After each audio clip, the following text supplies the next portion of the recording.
Today is the Townsend Railway's yearly anniversary. The engines have been gathered from residents of the line to those on loan from the main line and other heritage railways.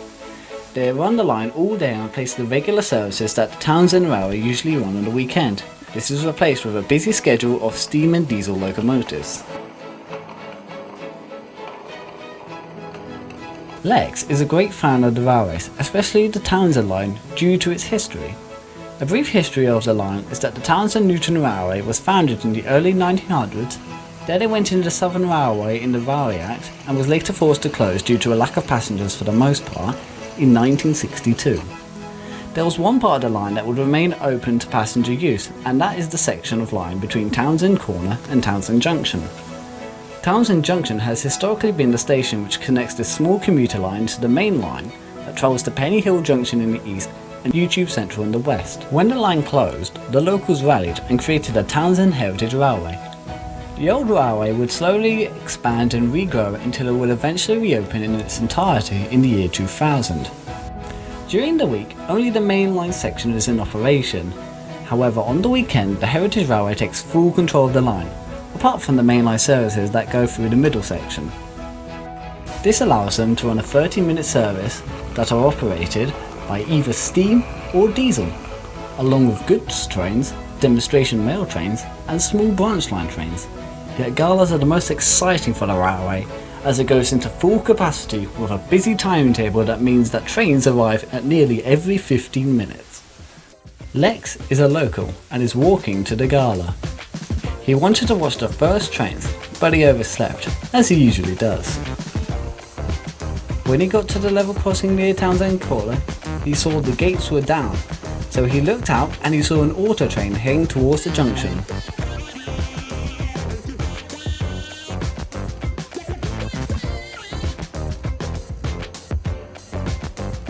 Having seen that, he continued dutifully on to the station. When he got to the station, he saw a hive of activity. Over in the goods yard, he saw the sentinel shunter sorting out the trucks, ready to add for a freight train. It wasn't too long until he saw the Ivet Class 2 clanking with two blood and custard coaches. He always liked this engine and was glad to see it running, as not too long ago it needed repairs on its front wheel set.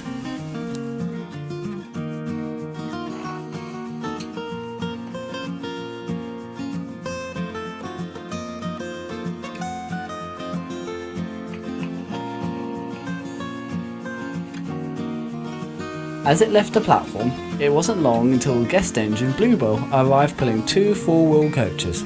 This small engine is on loan from the Bluebell Railway and drew much attention from many spotters around.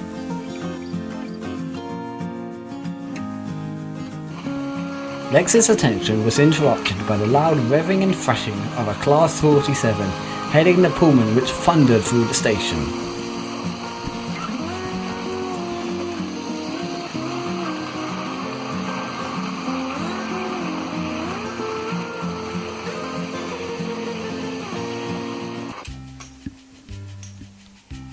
Soon after, the pannier tank entered the corner and it moved towards the engine shed for some coal and water.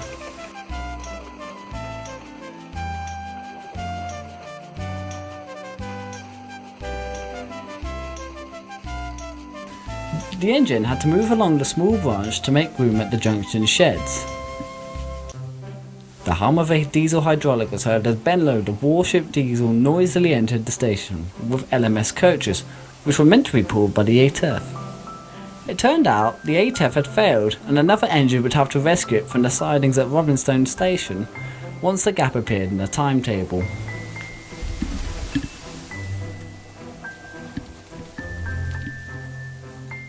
The next train was due, but what could it be? To Lex's surprise, it was an Adams radial tank double heading with the standard 75075. These two engines looked splendid together in their matching BR black livery.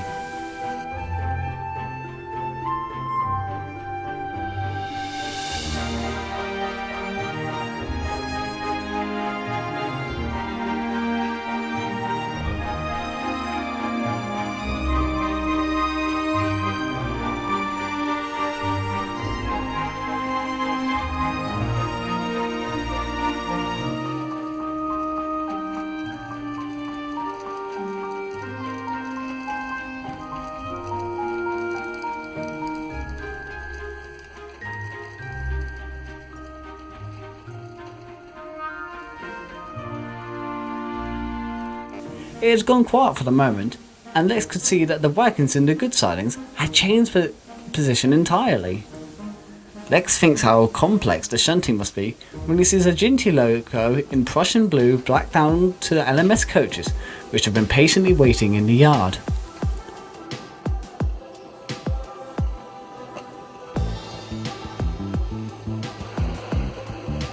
As the Ginty is leaving, a Hitachi EMU thunders past, heading back to YouTube Central from Penny Hill.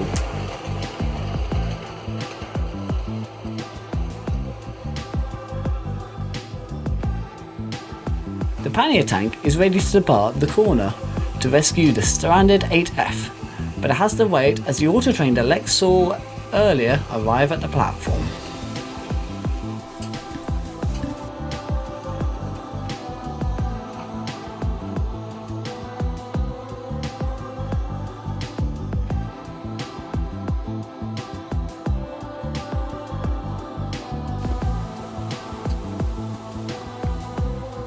Lex then travelled to platform 1 to wait for the fast mail train and any service that runs to the junction. Once there, he sees a Fowler 4F arrive into the platform with a small wake of wagons.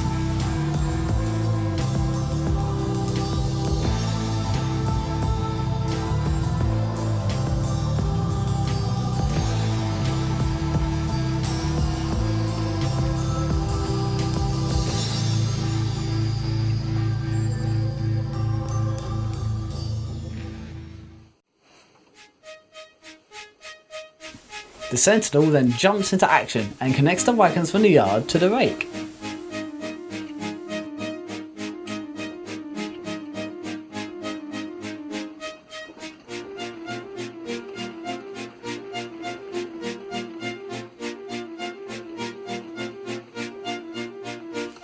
The 4F heads to the shed as a distant rumble of a Class 20 powering up can be heard.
While the Sentinel was shunting, Leslie's attention is stolen by the loud whistle and frantic hurry of a Hall class racing towards with a TPO.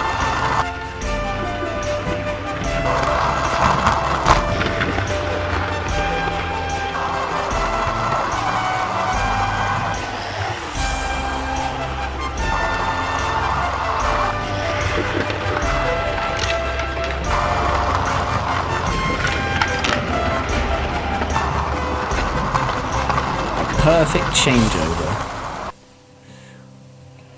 Meanwhile, the Class 20 is ready with the freight train and is waiting for the line to be clear. Lex's train arrives into the platform, and it is the 56XX pulling the blood and custard coaches that the IVET was pulling earlier.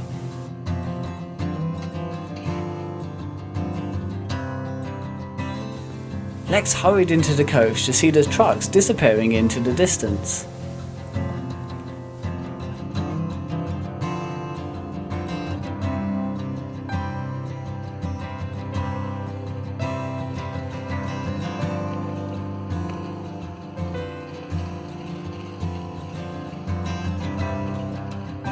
There was a whistle, and soon Lex's train started to move.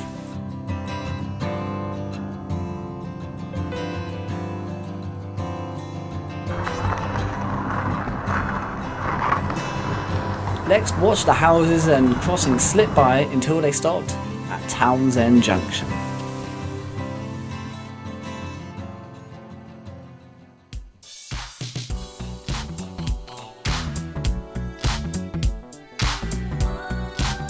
As the 56XX leaves the station, the people on the platform are gathering and checking the timetable to see which engine is coming next. It turns out it was a guest engine. A DBS Class 66 clanks in with 3 coaches. Lex sees these engines all the time as many freight trains use the section on the way to Penny Hill.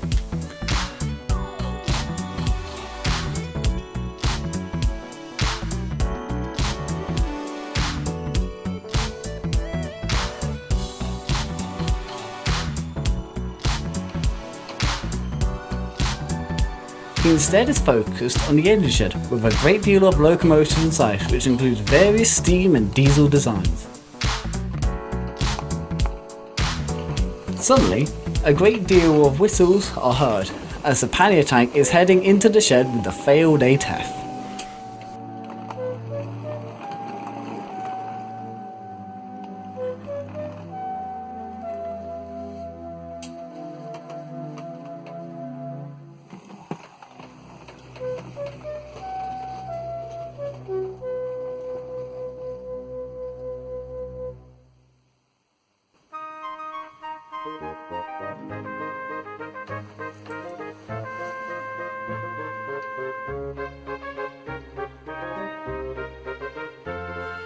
Bluebell has returned to the junction, and it was uncoupled to change over locomotives with 2 resident 040s, which took her place.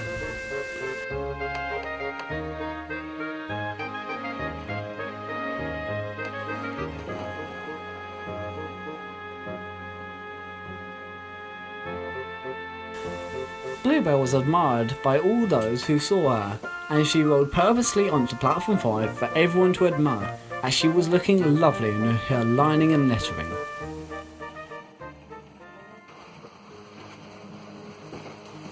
A hush had fallen upon the station as King Arthur class Sir Lavienne pulls in purposefully with the Pullman train.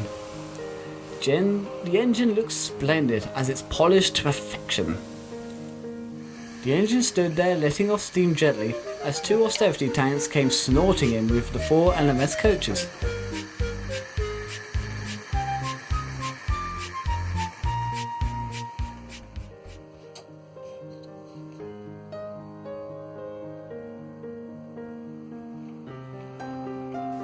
The contrast between the 2 trains are significant, as the King Arthur left puffing proudly at the station with the Pullman coaches, while the 2 J94s left grunting at the station with a great deal of clanking and rattling.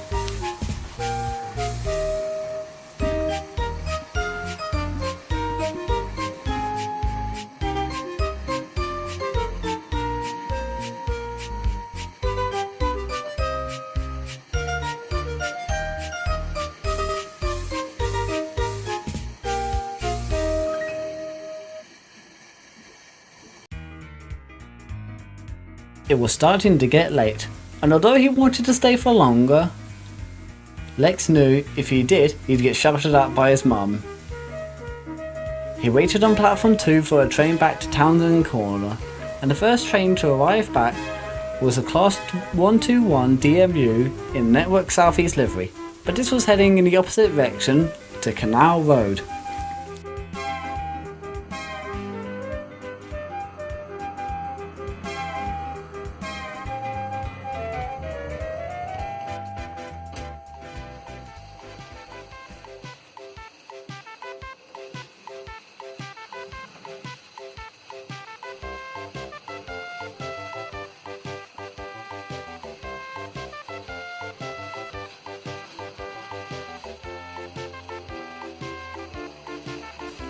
Lex's train home came in the form of 2 LMS coaches being pulled by a small prairie.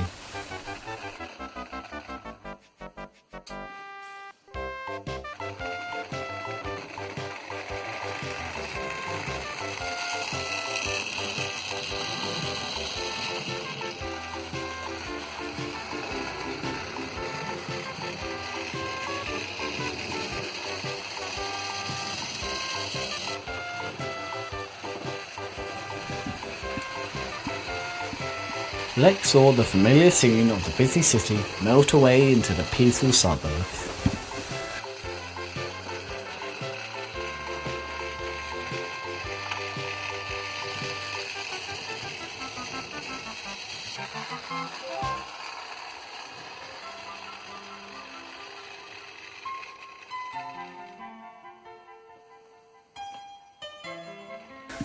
As he got off at Townsend Corner, he was reminiscing about the day on his walk home.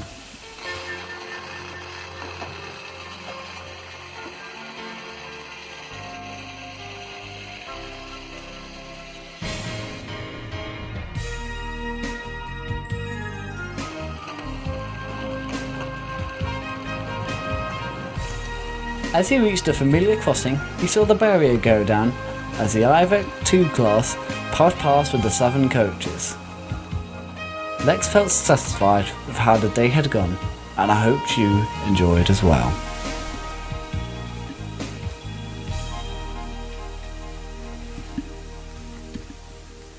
This is the 1 year anniversary since I started this channel and the layout, and I've already got 100 subs, which is so much more than I would have hoped when I started 1 year ago. All I can really say is thank you, and I hope you enjoy this, and I hope you look forward to new videos coming soon. Watch out for the behind the scenes video, which is going to be coming out in the next few days, hopefully. Alright, that's all from me, and you are now departing Townsend Junction. Bye.